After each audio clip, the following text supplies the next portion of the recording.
Good afternoon, everyone. Welcome again to another session of Dress and Drinks. My name is Leon Wiebers.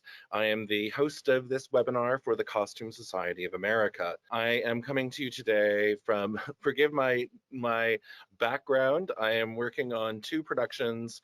As you know, I'm a costume designer. I'm working on two productions at the Tuacahn Center for the Arts in St. George, Utah. So the racks of costumes behind me are for a different show that's in process. So lots is happening here. So now we're so excited for today's conversation with the Swedish American Museum in Chicago and a little brief introduction of our guests.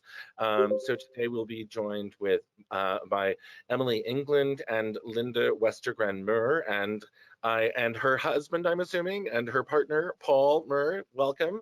And so Ms. Westergren-Muhr has been a consultant with the museum since it expanded in the early 1980s. She has been interested in costume, specifically Swedish folk costume, since she was in high school in the late 60s, early 70s.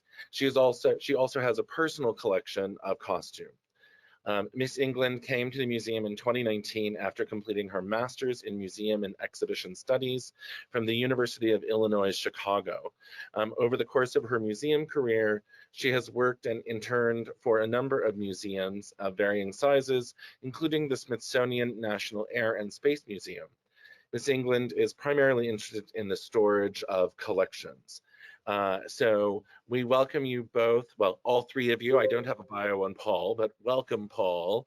There are very few men in our organization, so another man on the screen is always a welcome one. So welcome so much to Costume Society's Dress and Drinks. And so with that, please, Ms. Muhr or Ms. Englund, please introduce yourselves briefly and let's dive in. Okay, I'm Linda Westergren-Muhr, and I have been interested in Swedish folk costumes for years because I joined a Swedish folk dancing group when I was in college. I got interested in costumes in high school doing theater production and looking at the historical styles of costumes for the productions that were being done.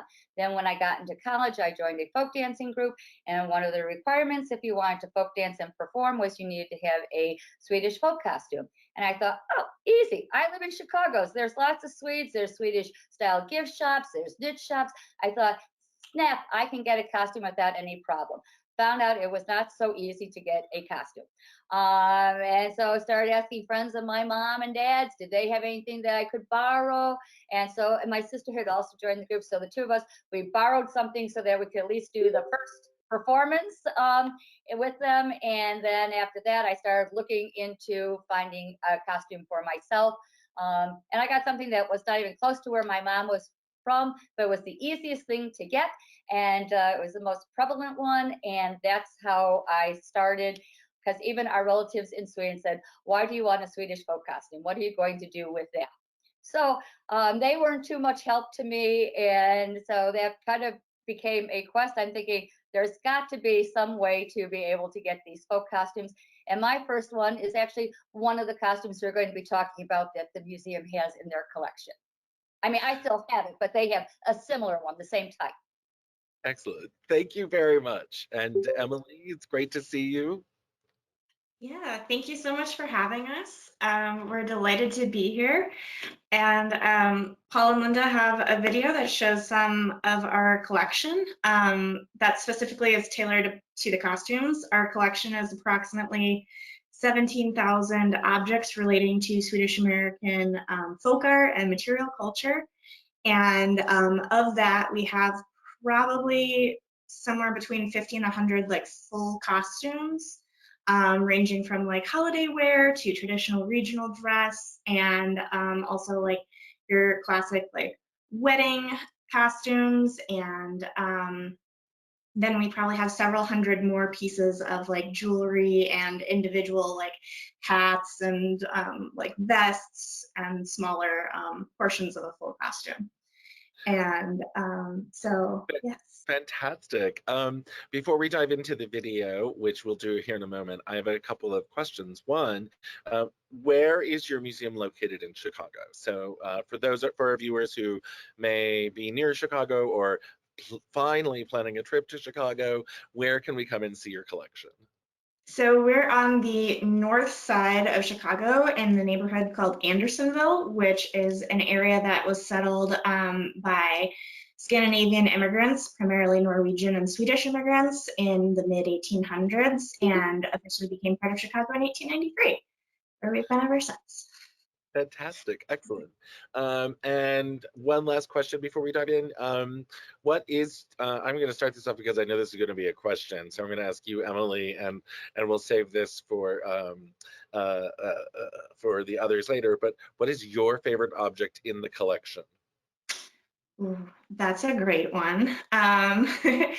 There are a couple, there's a really great needlework painting, or like a needlework that like looks like painting, that's called the Viking, and it's just like very vivid and detailed, and it's got like this very proud Viking, and it's got like this very like vivid orange background, and it's just like very iconic. Oh, cool. Awesome. Excellent. Okay, so Linda and Paul, take it away.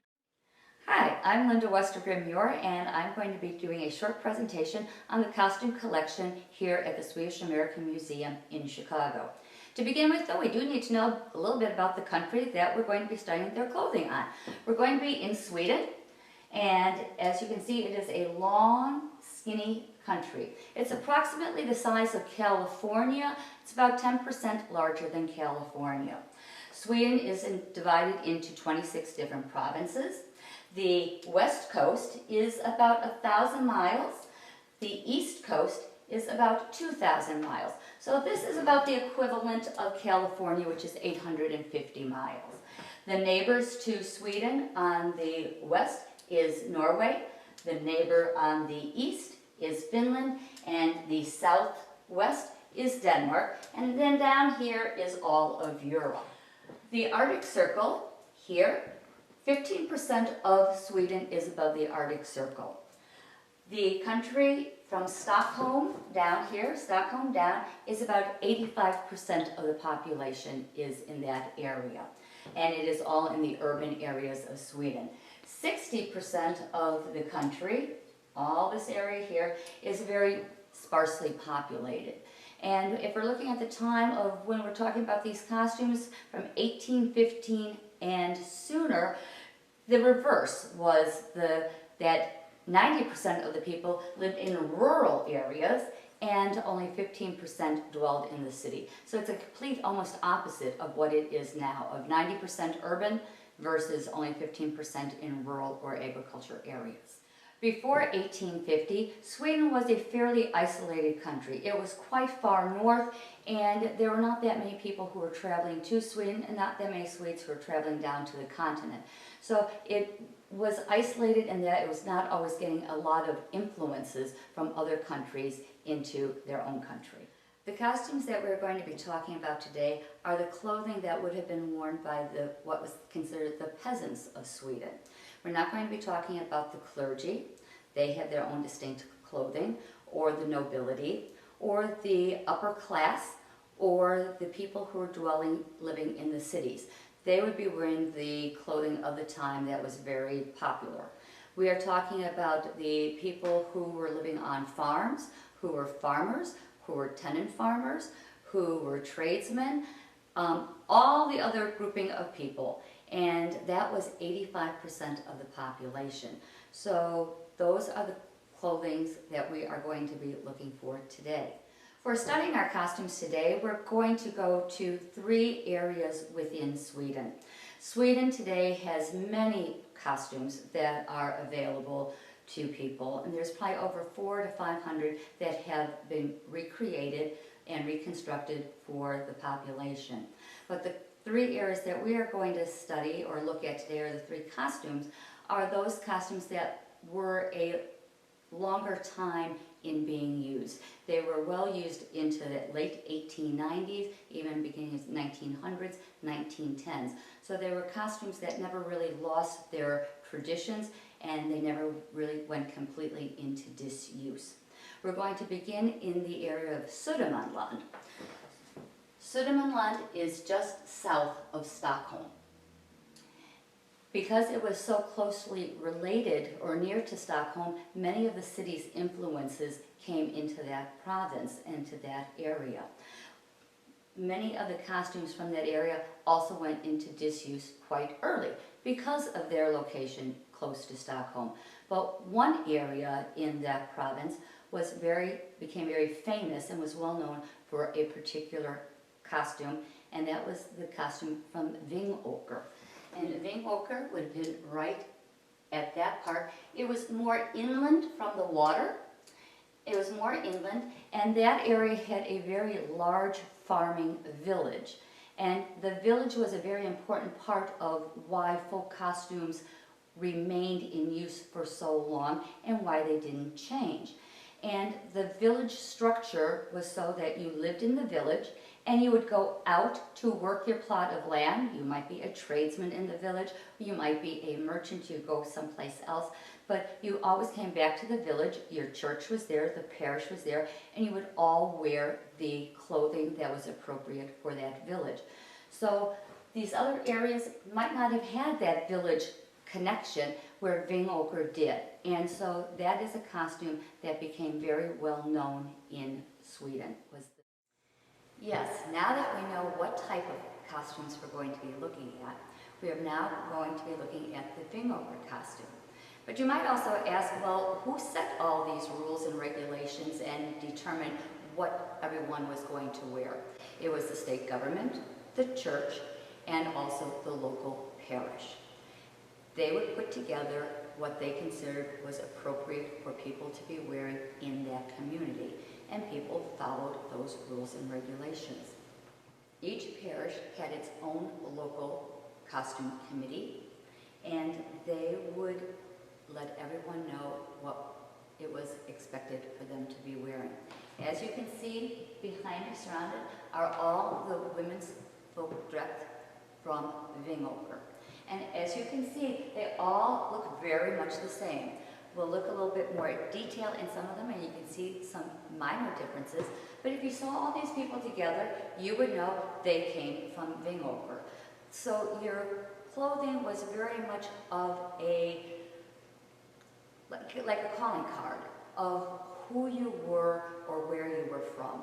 So people would know immediately you were from this particular village. The Vingåker costume is one of the most important costumes in the Swedish collections, and it is a beautiful costume of bright color and beautiful embellishment on embroideries.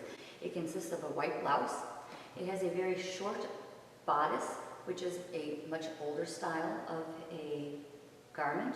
It has a red wool attached skirt to it. It has a maroon or red leather belt that has embroidery on the backside, and there is a green wool apron on the front.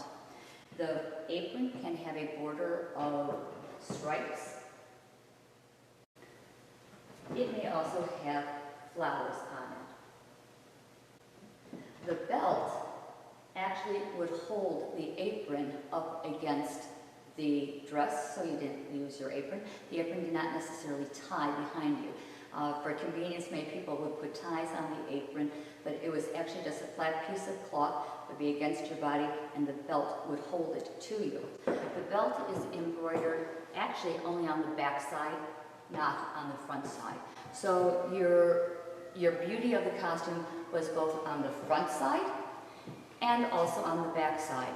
These were your festive costumes that you would wear, your festive garments, and you would be wearing these when you would go to church for holidays or on special Sundays. And when you were in your pew, you would certainly have everyone seeing how beautiful you were on the back side as well as on the front side. Already in 1674, it was decided at a parish meeting that the local costume traditions should be preserved for posterity.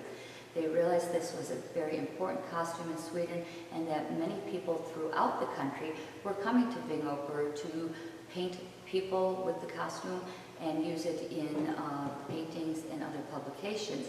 So they wanted to make sure that the costume did not get changed or altered in the course of time. Then again, as late as the mid-1800s, the parish council continued to watch over and have a meeting, and they were very pleased that the costume had retained so many of the traditions that it was supposed to have. And that was unique in Sweden because by the mid-1800s, many costumes had already gone into disuse. But you could tell that Vingåker was very concerned that they wanted to make sure that their costume still had that living tradition and was being used as it should be. Unique to this particular costume is the absence of a scarf. A scarf or a kerchief is usually always used as part of the costume, but as you can see, none of the costumes do have a scarf, and that originally was not part of the garment. Vingåker also had a hat that went with their costume, and there was a variety of hats that would go for the costume. As you can see, they look similar, but sometimes there were little minor differences between them. They would all basically have the round ring and a bow in the front. There might be different lacing on the top. This one is horizontal. This one is vertical. There would be a netting that would go over it, and it'd be like little wings that would be coming out. These would be starched, so that was on your head, you would have these wings coming out. This one actually had colored ribbons that would be going across the hat. And as you can see, again, the same stylization. There was also one that was stood more of an upright, and this would have long ribbons down the back. And this might be for possibly a wedding. Many countries have superstitions, and they will take those superstitions and put them with their folk costumes or things that they will want to use to protect them from the superstitions. And one of the most common ones is that for openings, for arms and cuffs and hems and necks, that you did not want the evil to be able to come in. And so what you would do is you would decorate them. On the neck, there's all this embroidery trim all the way around the necks on the folk costumes. And they're all parted, could be a little different, but they were on the necks and on the armholes. On your cuffs, you'd have lace. You'd have something on your cuff because that would also keep that evil from coming in. Also with the superstitions, there would be certain symbols that you would want to put on that would be protecting you. And those you can see easily on the belt. So as you can see on this belt, that they used the circle, they used a triangle, and they used the cross stitch. That was all to be protecting the wearer. The next area that we're going to be going to will be Dalarna in Sweden. And that is in the center part of the country. And that goes from here to the Norwegian border and back again. The area that had the most information about folk costumes and where folk costumes kept their traditions the longest was this small area here, Lake Siljan. And we'll be looking at the clothing customs that were in that area for the women and also for some of the children. A major impact on the folk costumes of Sweden was the Land Reform Act of 1827.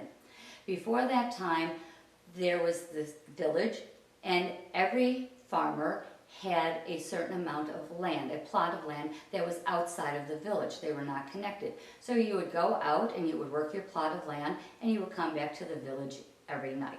And so you had this very integrated village society and community. And in 1827, they felt they wanted to change the land so that the farmers would be able to live on the land and that land would be connected. And so when they ended up making this reform, the village started to disintegrate because now you were living on your land, land was connected, and so the farmers were living on the land, they were no longer living in the village. And so you did not have that community spirit of the village proper. Because this happened throughout most of Sweden, the villages all basically deteriorated, and the importance of them was not there. But in Dalarna, that land reform never took place. And so their villages remained. They would go out and farm the land. If they had animals during the summer, they would take them up into the hill area so that they could graze during the summer, and then they would bring them back into the town for the winter. So they had a whole different system of agriculture, in a sense, in Dalarna when this land reform came about. But they were keeping the same farming principles that they had always had, which is why their costumes never really changed that much. They were still doing the similar way they had always been doing, and the village was very important for them. We're going to begin at the Lake Siljan area, which really was the biggest section that had costumes. And we're going to begin in Rättvik. One of the very interesting features about the woman's skirt from Rättvik is that, unlike my skirt, where it's the same pattern all the way around, the same material, the skirt from Rättvik had an inserted piece. And many people thought this was the apron. It was not. It was just the under part that was not to ever be seen. And so you would have your skirt with a wool background, a striped red waistband. On top of this, there were 7 different aprons that you were to wear, and each apron corresponded to a different church Sunday, whether it be Christmas, Advent, Lent. It was a wedding, was it a funeral? So you would need to know what apron to wear on top of your skirt. Well, after a while, the women, they were getting a little tired of wearing all these different aprons, and did I have the correct one on? They were getting expensive. So they did like a little revolt, and several of them came to church just in their skirt. No apron on top. Well, the minister obviously was very perturbed about this, but after a while, as they were thinking more and more about it, they decided that yes, it was considered to be appropriately dressed with this showing, and that you did not need to wear any aprons. But you realize that was not until really the end of the 1800s that they finally said, okay, you do not have to wear an apron to cover this part. At that point, this was the costume that everyone thought was the Swedish costume to be seen in, to be wearing. If they were having parties, the upper class thought it would be very fun to be dressed in folk costumes for their parties, and they would wear the folk costumes from Lake Siljan, and especially from Rättvik. So this costume also consisted of a white blouse, a short vest, a very small scarf, and a hat. The vest would be green. It could be a solid green, and again, it would have the edging around the armholes, and it could be solid green, or it could be a green with a floral print to it, or it could be the green with embroidered flowers on it. The vest, as you can see, was a very short vest. It's almost like that little bodice of the Bingåker where it was short, but this was actually down for your waist, and it would have these long straps. You also had this small little scarf, and as you can see, it is quite small compared to the scarf that I have on. The scarf could be a calico, which was unusual. Calicos came up from India through England and Germany into Sweden. The scarf could be a red. It could also be a pale. What is similar, they both always have a green trim on them. Or it could be plain white. And the white was actually folded over. Jewelry was very simple with a folk costume. Usually it was just a pin to hold your scarf together. And as you can see, this is just a plain round pin. But for Rättvik, you would have a silver pin that had little dangles on here. You'd also have a side purse. And as you can see, it has very long woven bands. This would be worn on your right-hand side. So this would be low. It was not actually at your waist. It was really more at your hips. And that way your hand just slid right into them. And again, of course, to be completely dressed correctly, you did need to have a hat. So you would have a very tight cap on your head first, or like a linen piece of cloth to be covering your hair. Your hair would be pulled to the back and be covered up. So this is not quite white, but you'll get the effect of it. That your hair would be covered, and then this would be put on your head. And so this is how your head is. And it's amazing how well the hat actually does stay on your head. You can really kind of move around, and it doesn't really go anyplace without one bobby pin. Children also wore clothing. The little girl would have the same striped apron, and she would have a small little purse. She would have a little cap. So children had caps. And you can tell this is a girl's cap because it has 3 pieces. If it was a boy's cap, it would have 6 pieces. And little boys also wore frocks, and just the cut was a little different. So we're going to move from Rättvik to Leksand, which is another neighboring parish. As you can see, even though they are close geographically, they look very totally different. This little girl would wear the apron also. They had a printed scarf in Leksand, so she would wear the printed scarf. And again, she would wear the same type of cap, but it'd be the floral print, and again, it was in the 3 sections. The Leksand costume had a black skirt, and it was the same material throughout the entire skirt. There are several different aprons in different colors, but this is the basic red. And even the basic red, you can see this is one pattern. This is a slightly different pattern of the red. You'd also have a purse, and here are 2 different purses. They're the same, basically the same purse. For mourning, you would be wearing black, a black vest, and a black apron. The third area that we'd like to go to in Sweden is the province of Helsingon, which is north of Stockholm area. This area was heavily forested, but there was also small farming. It was very unique in that it also had a large and a well-preserved costume tradition that was passed on from one generation to the next. So it is also very well known for its costumes in the country of Sweden. In Helsingland, some of the farmhouses were quite large. They might be 2-story buildings. They were very pretentious looking, and we'll see later on when we're talking about the costume that they like to be able to show grandiose and wonderful status symbols that they had.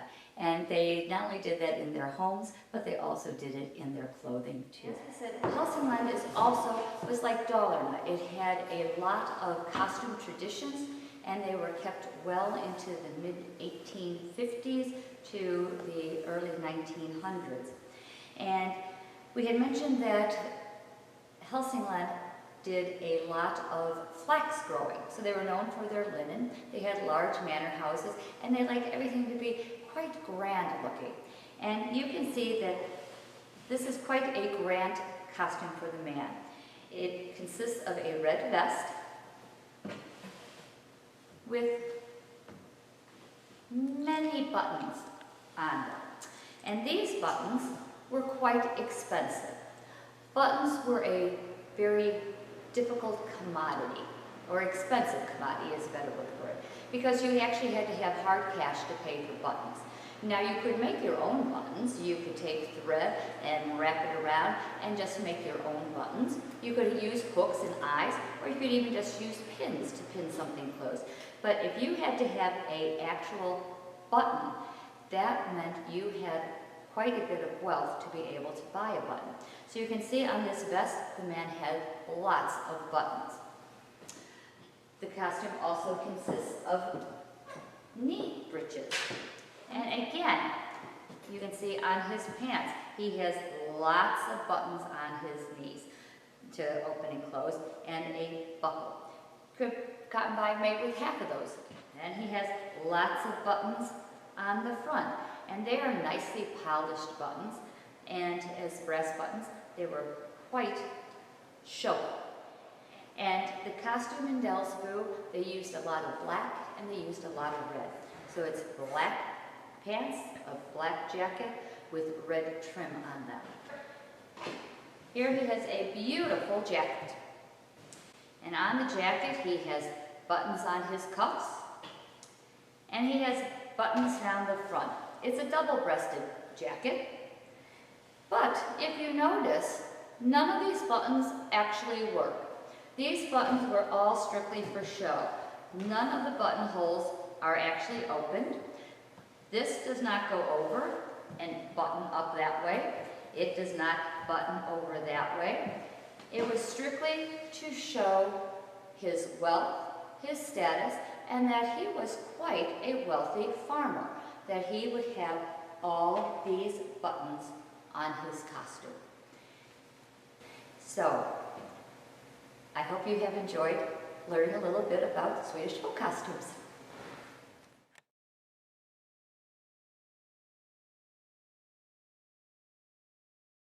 Those were some really astonishing pieces of dress and I'm sure our audience has lots of questions. So first of all, Linda, I want to say thank you so much. That was incredibly thorough.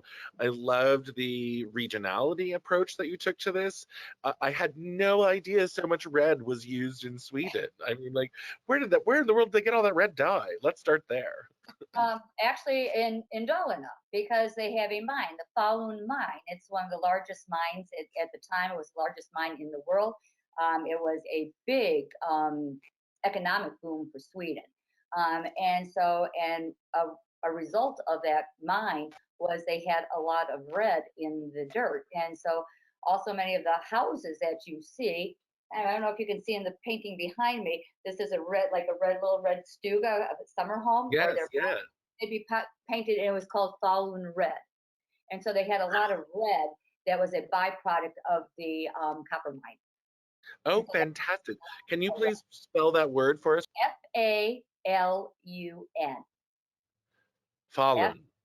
F is in Frank, A is in Albert, L is in Linda, U is in universe, N is in Nancy. I also want to say thank you for showing some men's dress and some children's dress. That was amazing. And as soon as I thought to myself, that does not look like a coat that closes, you were like, this isn't a coat that closes. Yes. So one question that I had throughout this is, where does the museum get their collection? Do you acquire them? This may be a question for Emily. Do you actually acquire them directly? Are they through donations, things of that nature, or are these recreations, or a combination therein? Most are donated to the museum from individual owners.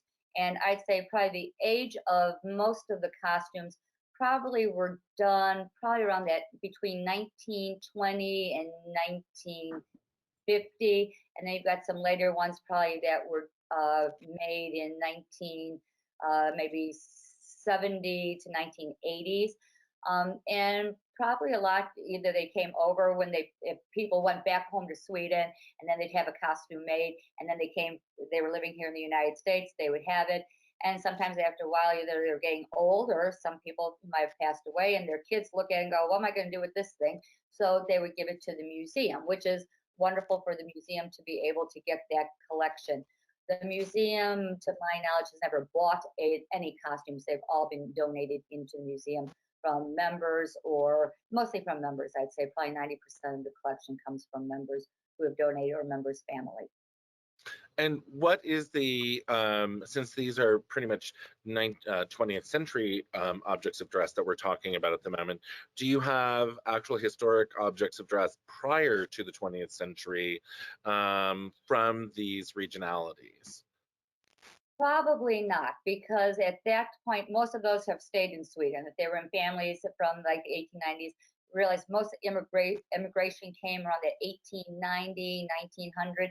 They weren't taking that many things with them. They might have worn something over, but probably even those, if they were coming in 1920, they might have had something brand new made in 1920 for their trip to the United States. So anything before 1900, those are really kind of tricky to come by, even over in Sweden. They've been made how they're supposed to be made, where they're woven how they're supposed to be woven. I know I went one time, I said I was going to be making a costume, and it took the woman forever to bring the material. I'm thinking, what is taking her so long? I could see the bolts of material right there. And she came and she had all these spools of wool. And I'm looking at them, I'm like, and what am I going to do with these? And she said, you're going to make your costume. Aren't you going to weave it? And I'm like, no. I said, I guess I should have said I'm going to sew the costume, because if you were going to make a costume, they assume you're going to be weaving it. They'd actually have classes at some of the schools in some of the towns where you would go and they would teach you, you wove it and you sewed it according to the old traditions, with the instructions that this has to be embroidered so many centimeters from this edge, and it has to be this, and it has to be that. So even though they're made now, they're made how the traditions had been done. The tradition carries on. Excellent. One last question before I start diving into some of the questions in the chat. Are the costumes made of predominantly wool or linen? Most of it would be wool. The skirt part, the jacket parts, because you realize Sweden, it gets kind of chilly there in the wintertime, and they would use the materials that they had available to them. So they did use wool. They used linen, because Sweden also had a large linen population. So linen would be for your shirts, your blouses, your underslip, lining material, lining of your jackets would be linen. On the waistband linings, that would also be linen. Your hems, that would be a linen on the bottom to help protect the edge on that. So cotton came in a little bit later. Cotton was an expensive material, because they didn't grow it there. So you had to buy that. So what they would do is, to look fancy, it looked like you had more money, especially for men, they'd have a linen shirt, and your cuffs and your collar would be made of cotton, because you could see that, and it's like, oh, that was a cotton shirt. The part that they didn't see was made of linen. Of course. So and a lot of times also with the wool, like for like socks and mittens, they would take hair, whether it's your human hair, horse hair, and they would use that to kind of stretch the wool a little bit, so that they could have get more fibers out of it. Awesome. Okay, a few questions from the audience. One, curious, how do the men's pants stay up? Are there suspenders or braces? Are they... You could use suspenders, but also in the back of the pants, there'd be a little V at the waistband, and there'd be a leather strap, a small leather tie. So you could tie it up in the back, so it would cinch the waist. And because it took a long time to make this material, because you had to, shear the sheep, you had to card it, you had to spin it, you had to weave it. So you didn't have a lot of excess material. So when you were making a pair of pants, they pretty much were made to fit you right then and there. If you grew a little bit, well, then they might put a little, insert of wool material in there. So you really didn't have too much problem with pants falling down, because they were pretty much made to fit. You had very little small seam allowance that was in there. And like I said, in the waist, you did have that leather strap that you could just cinch it in a little bit, but you also did have suspenders too. Cool. Excellent. Thank you. Another question and comment combined from Carol says, the context provided for each of the areas is really important to understand the similarities and differences. What we are learning from the audio deficiencies for what we may do in the future. What does the museum offer virtually for those of us who may not have the opportunity to visit? So, do you essentially have any virtual things online, or what portion of your collection is online, if any, digitally? So Emily, do you want to tackle that one? We have, since the pandemic, moved to doing a lot of our things online, pretty much everything right now, but we are looking forward to a return to in-person activities. A a lot of the things we have online right now, we've had a knitting group, although I think the knitting group usually does a hiatus during the summer months. And we've got like Swedish film and TV clubs. We have oftentimes different speakers. We did like a really great one with Jason Diakite and Marcus Samuelsson, talking about with a lot of the other Swedish American Scandinavian museums throughout the US. It was a shared event talking about like race in Sweden. So we have like a lot of different speakers talking about different things. We've been trying to do a few different collection specific talks this year. We did one on Swedish hair art and one on Swedish folk painting, so bonadsmaling and delmålning. And so we've kind of been working a little on that. Our collections are not digitized at this time. We are working on it though. So hopefully within the next like 5 years or so, we'll be opening up like a collections web portal and starting to make some of that content available to the public for free. Yeah, that's a really big challenge, as we all know who's in the audience today. And yet again, I'm going to put a plug in for CSA and Digital Angels and our portal projects that Dr. Monica Sklar and I are working on to help do that. And I want to give a thanks to Emily for introducing us to the Chicago Consortium and the Chicago Collections. Both of those are online sites that I encourage our viewers to go check out. There's some really great resources, and we're looking at possibly partnering together in that way. So Emily, thank you for the assist there and passing us on. So we're looking forward to collaborating with you soon in the future. And also, if anyone wants to stay in touch with current events, we do have a calendar on our website, SwedishAmericanMuseum.org. So that's always got the most up-to-date information. Another question from the audience. This is for you directly, Emily. How do you store the folk costumes, and what are the challenges with storing them?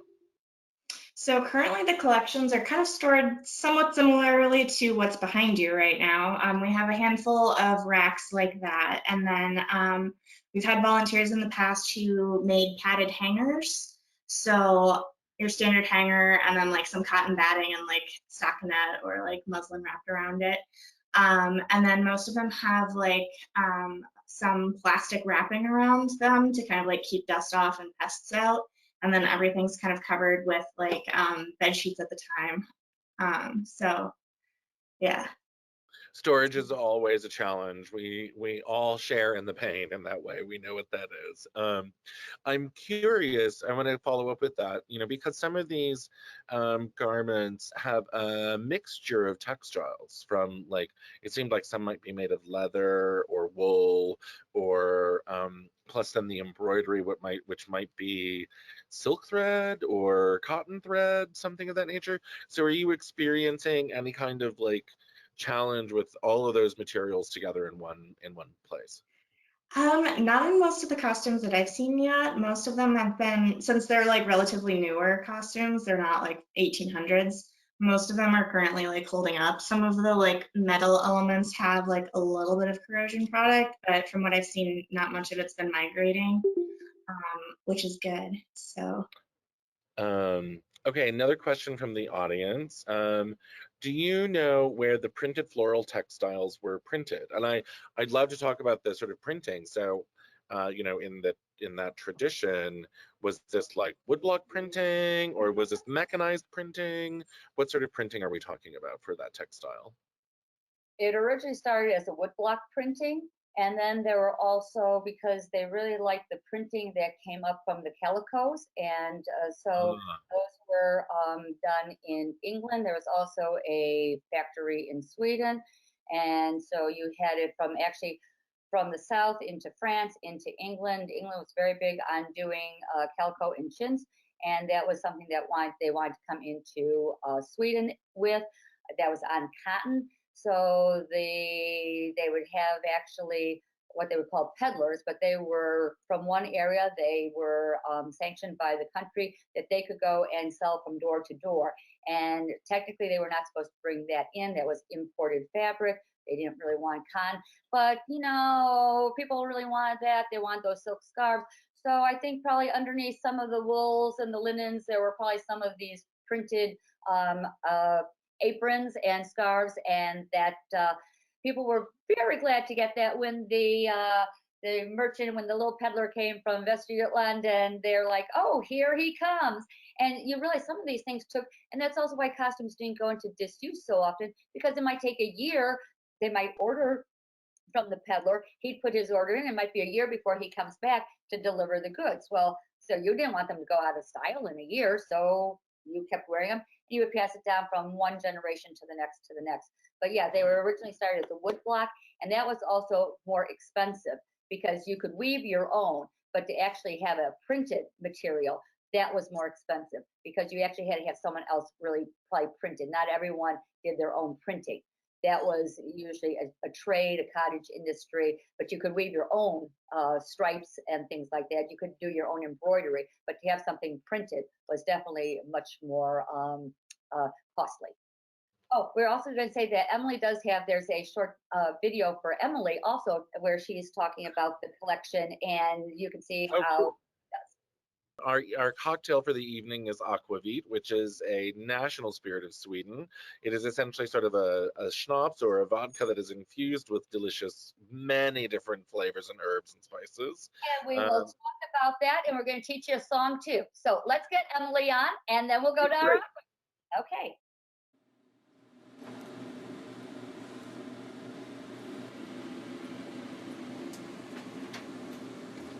Hi, my name is Emily Englund. I am the curator at the Swedish American Museum here in Chicago, Illinois. As the curator at the museum, I'm responsible for pretty much anything relating to the exhibits or the collections. Especially, my background is focused in collections management, so the care and tracking of and documentation of museum artifacts.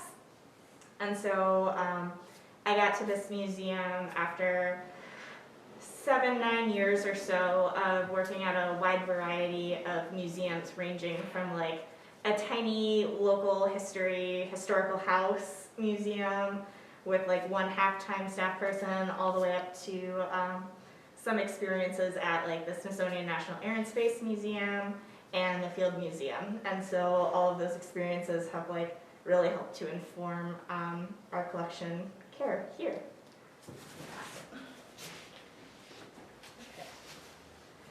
And now this folk costume of lightly dust off any loose corrosion product. Not always just like move in the same direction. So if it's like a piece of paper, you don't want to erase back and forth. You only want to erase in one direction. Pick it up, move it over. It's just less harsh. Surface cleaning is with a vacuum cleaner. So you just go slow and steady. So the vacuum cleaner is comes with a variety of different attachments that have different purposes. And so I tend toward using the smallest one just for better precision and control. And otherwise you would use a very soft bristle brush separately to like sweep up the debris. You just want something with a HEPA filter and variable section and a micro tools attachment kit. This one can work like a normal shop vac, but it comes with the HEPA filter. Roughly 3 fields that deal with collections of curation, which is the interpretation of objects, and then collections management, which is the like tracking and day-to-day care of objects, and then registration being the processing and like legal side of things. So like dealing with donation paperwork, dealing with loan paperwork, insurance, and conservation is the 4th one. But at small museums, they like are impossible to find conservators, and so they're the ones who deal with the chemistry side, the technical treatment. The smaller the museum, the more those roles get condensed. And collections management tends to focus on preventative conservation, which is simple measures you can take now that will prevent needing more detailed conservation efforts later or minimize the extent to which it'll be necessary. So simple methods like a little bit of surface cleaning, proper housing is another common one. It's got this padded hanger.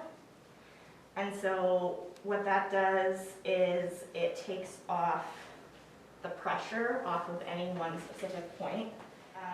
It would also be nice if we had like a similar stuffed material down the arms, because if it just lays flat like this, it can get a crease. And when it creases, that puts extra tension on those fibers. And so over enough time, with enough pressure, those fibers will break.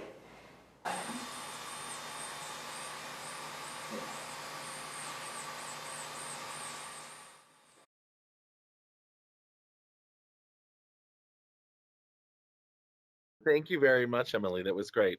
We have a few more questions from the audience that we'd love to get to. So thank you so much for the Aquavit. That's awesome. And a shout out to Ann Wass again for the non-alcoholic version. What textiles are on your wish list for the museum? What would you guys love to be collecting? That would be a great question. I'm currently kind of trying to minimize donations at this time a little bit because we have so many and we're trying to like digitize and process them, and I'm the only collections person on staff. And so I'm kind of trying to like update that, but I would say I'm mostly interested in like handmade textiles with well-documented unique stories, especially if they come with like photos of the objects in use. I would like to see some more like knitting, like some Swedish like mittens would be fantastic. So some of the more hand knit and like hand embroidered. Cool. The next one is, does the museum always have the folk costumes on display? Or do you rotate them through? We always have a couple. We have like a nurse costume from the Augustana Hospital, which is a major Swedish American hospital in the area, and we have a Swedish national folk dress on display right now that is pretty much usually always on, but we do try to rotate every so often. Excellent. And there's those mannequins with some different outfits on as well, but of course, there's never room to do everything all at once. Exactly. Do you have any objects of seamless handmade felt, such as boots and hats? Not that I have seen. Linda, have you? No, those were not real common in Sweden. The men's hats, a lot of those, the felt hats, seamless felt hats, those would have been worn for work, so they basically would have just been tossed. Where if you have like a top hat, or like maybe a leather cap, those would have been saved, but the felt hats, they were pretty much everyday wear, and you were wearing those out in the field. Yeah. Cool. Okay, and now let's sing a song. Okay. First up, I'll give, for those who don't know about Aquavit, it originally started as the ignition for gunpowder. So it can be a little rough. The Danish one is even rougher, so they say if you want to get to that one, you start drinking the Swedish ones first. They've been around since the 1400s. The best way to drink it is ice cold, otherwise you're not going to get it down. It's not a sipping drink, it's a little chug. The Swedes love to sing, and you use Aquavit. You don't just go out and drink it. It's at a party, it's a festival. This is a wonderful time because this is midsummer. And so this is when you would be drinking it. That's why I've got flowers in my hair. Midsummer is a great time of the year, celebrating the summer solstice, the longest day of the year. We're going to be singing that we're going to say, you're going to drink the whole thing, you're going to drink the whole thing, you're going to drink the whole thing. And if you can't drink the whole thing, then you're not going to be able to get another one later on. So it's called Helsingon, which means the whole thing. I'm going to actually have a little backup singers with me also. Sing along as best as you can. We're going to get to the part where it's going to say, Shung huppa la la la la la la. Everyone can go la la la la la la la. And then we stop, we drink it up, and then you continue the song. You should be having it always with food. You never drink it by itself. So with that, we will turn on our little players here. Here we go. Helan går, sjung upp, la la la la la lay. Helan går, sjung upp, la la la lay. Och den som inte Helland tar, hon Helland inte Halland får. Helan går.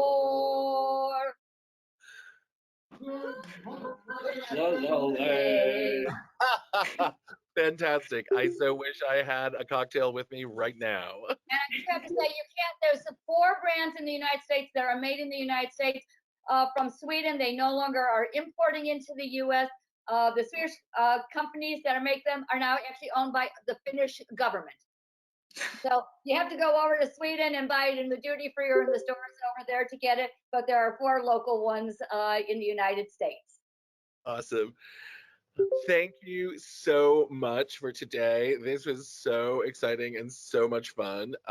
It was beautiful to see those folk objects and those folk costumes. We will save the debate about the term costume versus dress for another time. But thank you so much for everything you've done.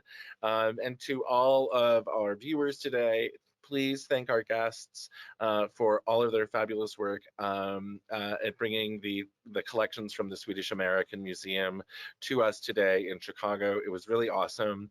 And please follow the Costume Society of America on Facebook and Instagram to make sure you hear about all of our upcoming episodes of Conversations on Dress and, of course, Dress and Drinks. So, and last, if you enjoyed today's content, we implore you to make a small contribution to help keep this content free for all. So thank you very much, everyone. Have a great week and enjoy a shot of Aquavit. It can really take your breath away. Thanks a lot, Leon. It was a pleasure doing it. If anyone has any questions, just let us know and we'll see if we can answer them for you also. Absolutely. You're welcome to anyone in the audience. If your question wasn't answered, please feel free to email me and I will forward them to our guests. Thank you again so much. Have a great evening, everyone. Hej då. Goodbye. Hej då.